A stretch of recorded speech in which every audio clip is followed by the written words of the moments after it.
so. They've been going well. It's odd.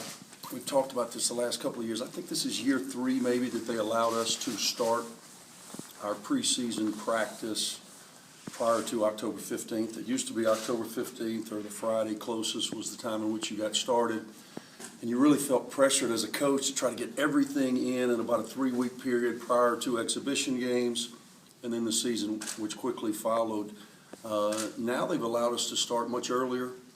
I think it was October 2nd or 3rd or 4th, somewhere in that range. We've gotten about 17 practices in, even though we've been going at it now. We're in our 4th week. It enables us to not have to overstress them from a timeliness standpoint. We go about 3 days on, 1 off, 3 on, 1 off, which has been good for us because we've had a few injuries. Terry Brutus, unfortunately, had another surgery to his other ankle, so he's still probably about 2 weeks prior to getting back to being able to be on the floor. Martavius Newby had an eye issue that has since been resolved, and he's back to practicing and going full speed. We've had a few bumps and bruises here or there. We had a young man not qualify, so that took our numbers down to 12. So immediately, we were dealing with 9-10 bodies at times in practice, which this new rule has been advantageous because it's enabled us to get guys back to full strength. With Terry, does it seem like he's just snake bit that one? It's unfortunate too. Here's a kid, this, man, he's a kid that, without which we wouldn't have won an SEC tournament championship. He was thrust into battle due to injuries to DeMarco Cox and Aaron Jones, and he was really beneficial to us as a third post when we made that run and won 6 or 7 in a row at the end of the season. So I hate it for him. He's been about 2 years where he just cannot seem to get back healthy.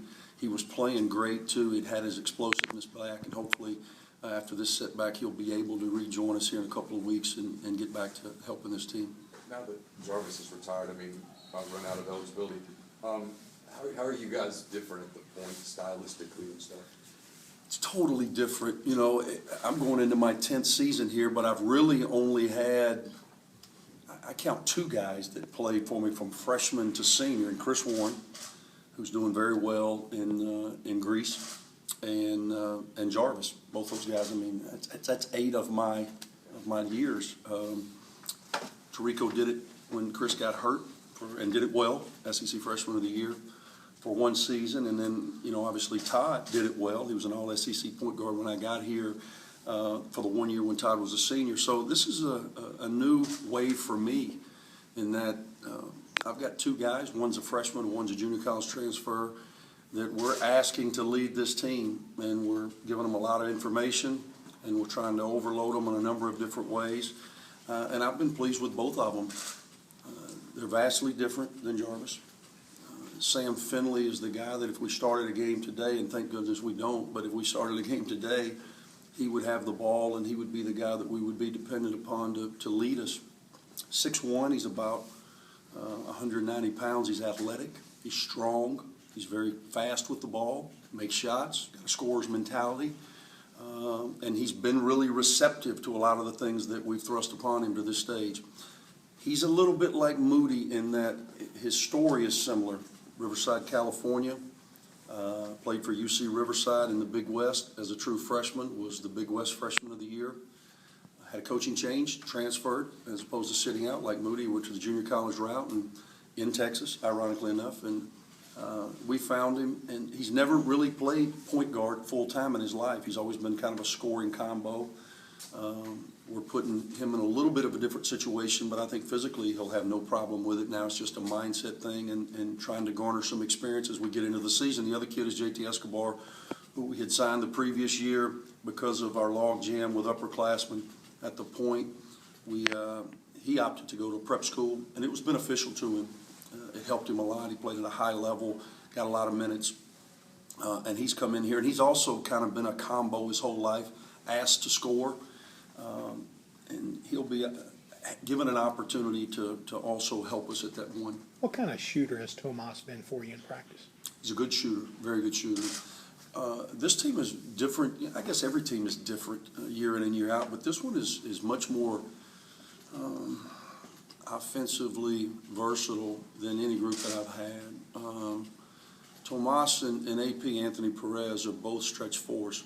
I started thinking, we haven't had, last year, AP, his sophomore year, played a lot up at the four for us.